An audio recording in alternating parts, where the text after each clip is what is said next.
Hello, you wonderful people, and welcome to another episode of Not Too Comic Book. This being a show where I talk about TV shows that are adaptations of comic books. For today's episode, I'm going to talk about Mission Yozakura Family, Season 1, Episode 11. A lot of really interesting things went down in this episode, so let's break it down. In this episode, Tayo found out about the spy license situation, which the storyline didn't go the way I thought it was initially going to go, especially with like Mitsumi and Futaba look at him. One was like, wait, when he's like, oh, what's a spy license? And they're like, huh? I was like, wait, did you guys like forget? Like, was this like a simple paperwork thing where it's like, oh, he's been operating without a license the entire time? I thought that might be where this episode was initially going, but it's kind of like a no, you got to pass this to get your spy license, but it's not. It doesn't seem like it's necessary, maybe, because I was about to say Tayo's been operating as a spy this entire time. It's about joining the spy association, which is the larger organization, but maybe you don't necessarily need to do that. Like, what, they didn't get to the nitty gritty of the details, but I'm wondering, like, he kind of was probably able to bypass some of that because he's a Yozakura. Because he's with the Yozakura, it kind of already bypasses him. Because, I mean, obviously, you as an individual spy, like, you have your own ranking and standing, but he's also like part of the Yozakura, so that allowed him to operate without being a part of the spy association. I don't know how that works. Like I said, they didn't get into the nitty gritty of that. So, I mean, there was no consequences or issues of him doing anything now, so that's why I'm like, him operating with the Yosakuras gave him that benefit. Or is it like, right, operating as a spy and being a part of the spy association are not mutually exclusive? You can do your whole thing as a spy solo without joining the spy association, but you get way more benefits being a part of this larger group, because the benefits, the pension, the more like missions and stuff that you can have access to, there's a larger like, it's the spy like organization, you have access to all that intel, so there is a benefit to being a part of it, but you could solo it without the, I don't know. It feels like it's probably more so it's not being in a mutually exclusive thing of you can be a spy without having to be a part of the association, but it benefits you. I don't know.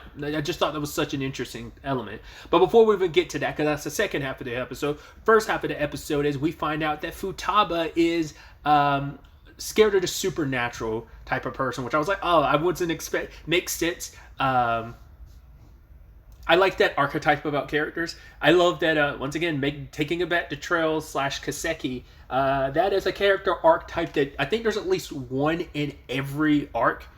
I know Estelle is the person, I think Estelle's that person in the Liberal games. In the Crossbow games, it's Ellie, and in the Erebonia games, it's Milliam. I think Yuna has it to some extent, but it's definitely Milliam for a while. So I just think that's I like that archetype, especially because it's like it coincides with like Futaba. Especially we use the Milliam example because Milliam's on the smaller side, so like Futaba being on the smaller side, it just fits. Like especially because she's like the toughest of the siblings, and for her to just be shut down so much, I mean, she becomes like almost borderline catatonic.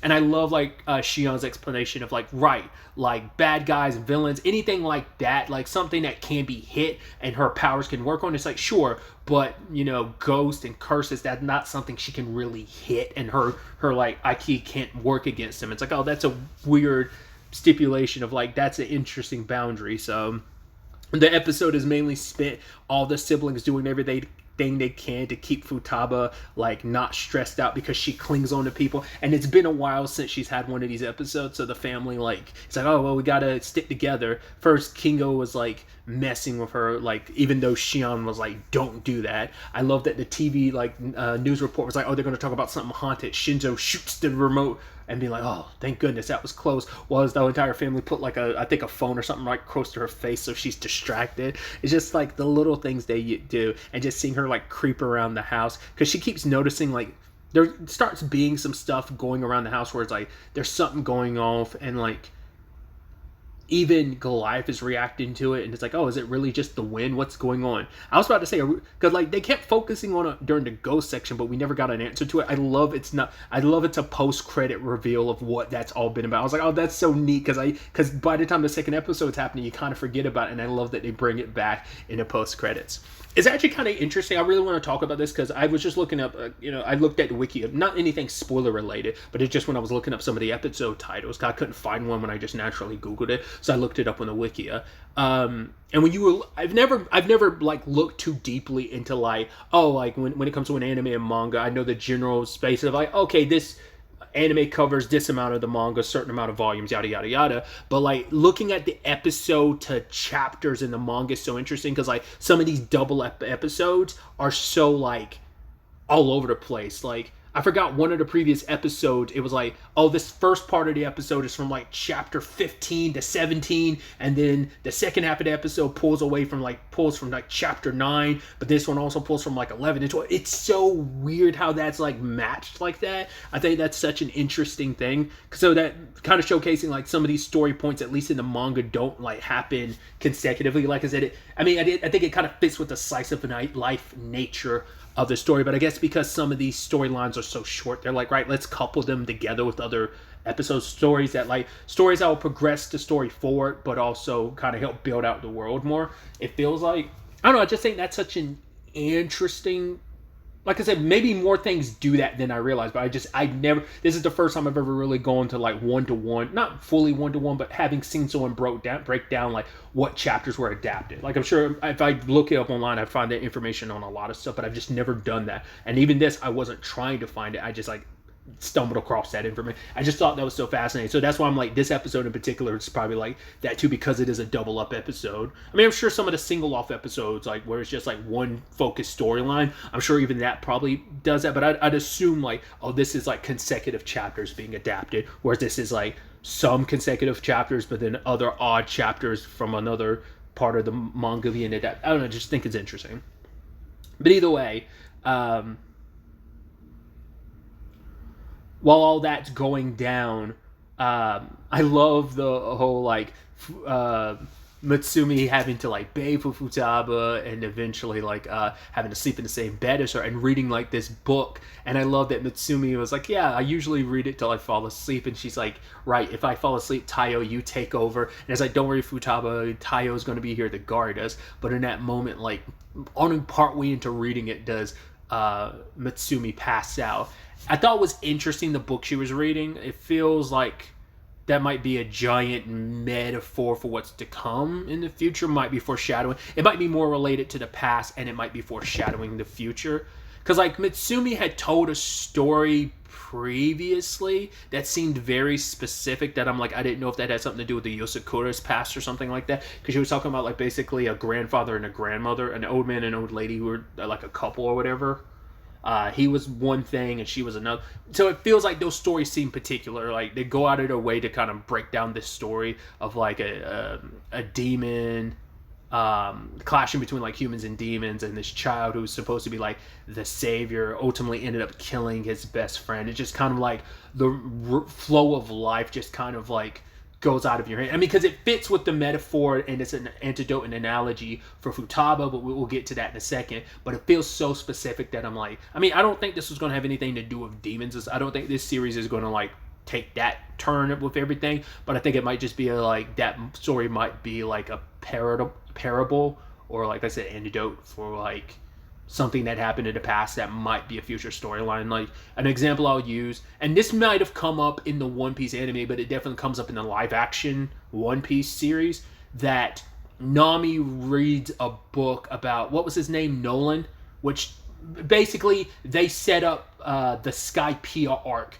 Like they're setting up the Skypiea arc or references to the Skypiea arc that early on. I haven't seen early One Piece in the anime in such a long time. I don't remember if they did that earlier on in the series. I feel like it's not until like before the Skypiea, like right before the Skypiea arc starts, it's when you lead into that. I don't think that had come up before then, because at the time that was during the Baratie arc. Anyway, tangents and all that aside. So I don't know if that's what I was wondering, if that's what they're kind of pulling here. But going to what I was talking about before with Futaba, we learn like her being scared of like the ghosts and the supernatural. It's just kind of like, it's meant to be like a funny, jokey thing to deal, like her way of like expressing like her circumstances, it's an easier pill to swallow than like the true reason why she's like that. Because she's like, my mom used to read me this book all the time, and she loves this book that Tayo ended up finishing reading for her. And it turns out that she's like, back then she felt like couldn't be afraid of anything, but then the moment her mom died, which once again I'm still not clear on whether they're actual all biological siblings or whether they're adopted siblings. Does it really matter? No. But it's like the woman looks just like Mitsumi, so it feels like it's a, I mean, once again, I think it's also supposed to be the point of, look at the Yozakura as like, Tayo's not blood related. He's married into the family, but he's just as much their sibling. So I think that's kind of like the point of like, yeah, they're kind of a mismatched family, but it doesn't, they're the family that comes from different circumstances and maybe backgrounds. But yeah, they still, like, it's just, I think that is going to be a thing of like, I'm not going to question it because the show never bothers questioning it. Maybe it gets dived more into as the story progresses. Maybe the manga's covered it, but maybe it's just kind of meant to be a thing of, it's not important. They're family and that's all that matters. So, that might be all there is to it. But when her mom passed, that was kind of a rude awakening for Futaba. Just like the sad reality of, no matter how strong you are, like, there are just some things in life you can't really go against. And for her, like, that fear can cripple her. So she plays it off of like, oh yeah, the supernatural scares her, but it's just meant to be a front for a deeper thing. So it's like, oh, using something comedic, like, oh, I'm scared of the supernatural, just to hide something deeper, like this fear that petrifies her. She can't even move. And so to make it a little better for the rest of the family, she pretends like it's just about ghosts when it's something such deeper and something everyone can understand, but especially Tayo. She's like, oh yeah, I can't believe I'm talking to you about this. And he's like, no, I get it. Like, I understand that better than anyone. Like, the feeling of like how being petrified it can be to lose something you love. But for him, it is a situation of, he's gained so much more, and that's why he wants to continue to push forward and get stronger, because he's gained so much and he wants to continue to protect it all. Which I think, for Futaba, it's just kind of like, man, I just went and got me another awesome brother in all of this situation. So that was kind of a beautiful resolution to that. And then the back half of the episode is about the spy license, which I love. That it's like, it turns out like everyone in the Yozakura family has passed the spy license on their first try, and Kishiro was like, yeah, if you don't, and I love Tayo being like, yeah, you'll threaten to kill me, yada yada yada, and then he had to pause for a second because even Mitsumi and Futaba looked at him like, yo, and then he tries to run away as Kishiro tries to choke him out, because I think that was a moment where he was almost like, he was saying all that, he meant to say that all in his head, but he said it out loud. But I think it's also just a thing of like, yeah, Kishiro, you're gonna threaten me, kill me, yada yada yada. This is kind of it's so rigmarole at this point in time. It's so like played out that I know exactly what you're gonna say. And he's almost like, oh shit, I shouldn't have said that out loud. I should have kept that was meant to, I said the quiet part out loud. But either way, goes through the test. It's such interesting, different tests. Like, there was one where you have to run with a ball and chain attached to you. You have to disarm a bomb. You have to take a written test. You have to kind of pull like a Houdini and just kind of unlock yourself from these weights and chains to get outside of a tank. All for the purpose of just showing like how skilled your basic skills are. And Tayo's passing a lot of stuff with flying colors. He's gaining a lot of attention because he was already like the rookie of the Yozakura family. He's already been gaining a reputation, but like shining through in the test as well is gonna gain him more notoriety. One of the participants tried to like go after him, but he's protected by Hoshifuru, who is now obsessed with him. And it's like, and I love Tayo's reaction of like, cool, I've got another weirdo that's obsessed with me. It's like, to be fair with the Ayaka situation, at least you share, like, that obsession is shared with Mitsumi. I don't know if that, I mean, I think in the grand scheme of things, it makes it better, but in a lot of ways, it kind of doesn't. I mean, she's still very yandere towards you, and not as much Mitsumi. She's kind of like, I'll be there to console you and love you, Mitsumi. But also, it's still the thing of like, no, I'm here to look after you. Like I said, she's pulled a little away from her yandere ways, and it's not even like that with Hoshifuru. Looking at his character model, especially the blonde hair and everything, the way he acts, like he's so like chillax and so like overly affectionate. He reminds me of, it's been so long, so do forgive me if I'm wrong, but it's like, it's Faye, right?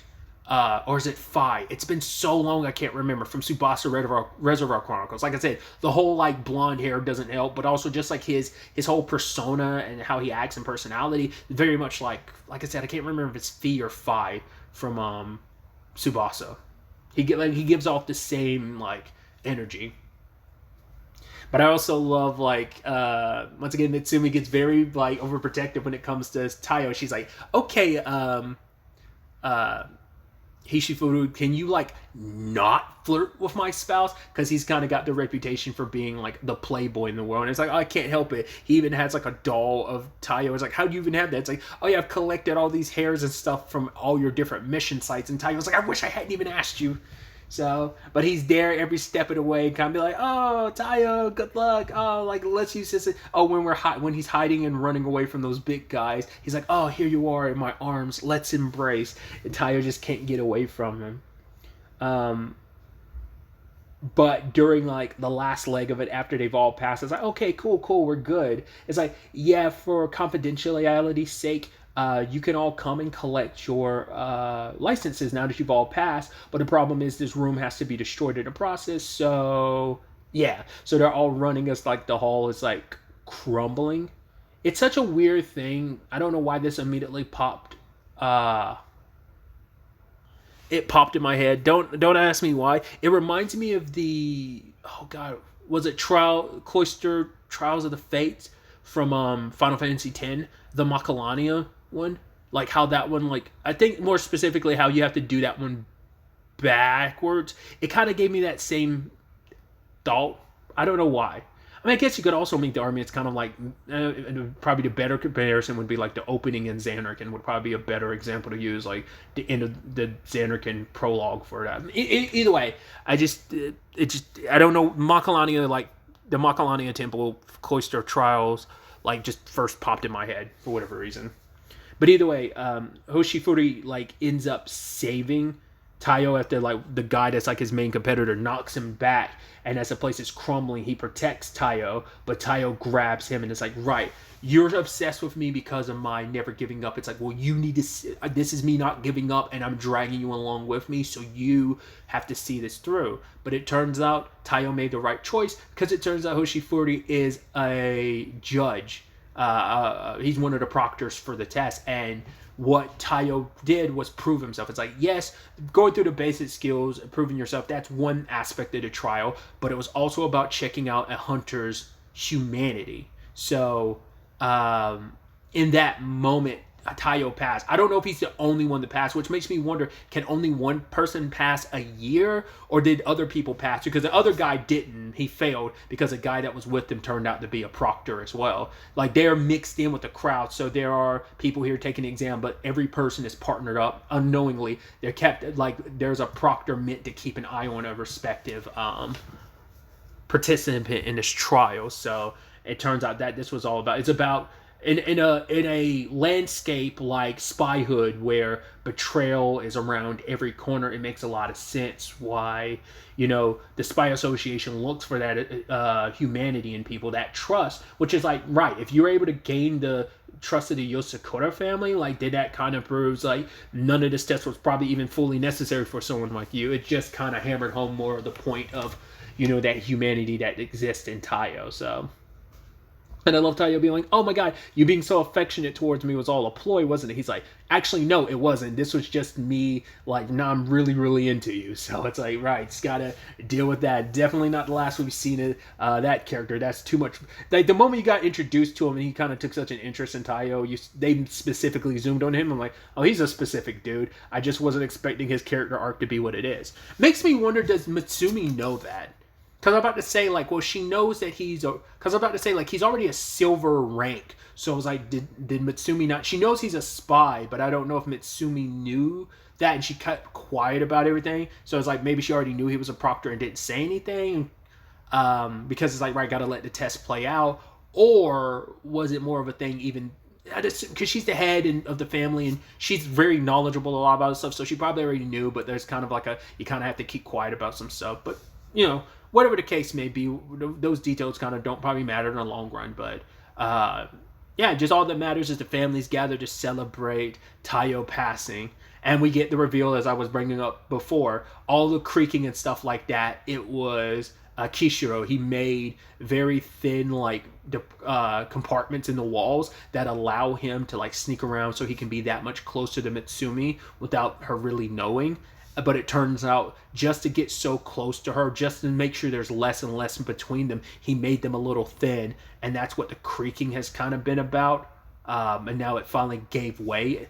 But also, Futaba sees the whistle, and I was like, oh, I see that on the ground. I was like, what's the significance of that? Turns out he's the one that's been messing with Futaba. It's like, yeah, in your process of trying to stay close to Mitsumi, you also felt like this was a great opportunity to mess with me. He's like, hey, sis, it's fine. And she proceeds to break his bones. I love the fucking Mortal Kombat x-rays that we get. And then, like, the photo gets taken, and you just see him in a corner, like, crumpled up a little bit. So that was pretty nice. And just a beautiful ending of Mitsumi putting it in the family book. And it's like, yeah, like, this kind of, it feels like the first official, like, family photo with Tayo in it, but they might have taken others before. But yeah, this is a celebratory moment with the Yosakuras with a new member of the family. So that was kind of nice, and putting that along with, like, the other Yosakura records. So just kind of a nice bow to tie off the episodes.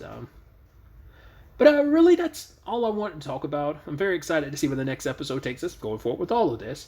But really, that's all I want to talk about today. Next time we meet, be happy, be safe, live life to the fullest, and enjoy it. Good day, and goodbye.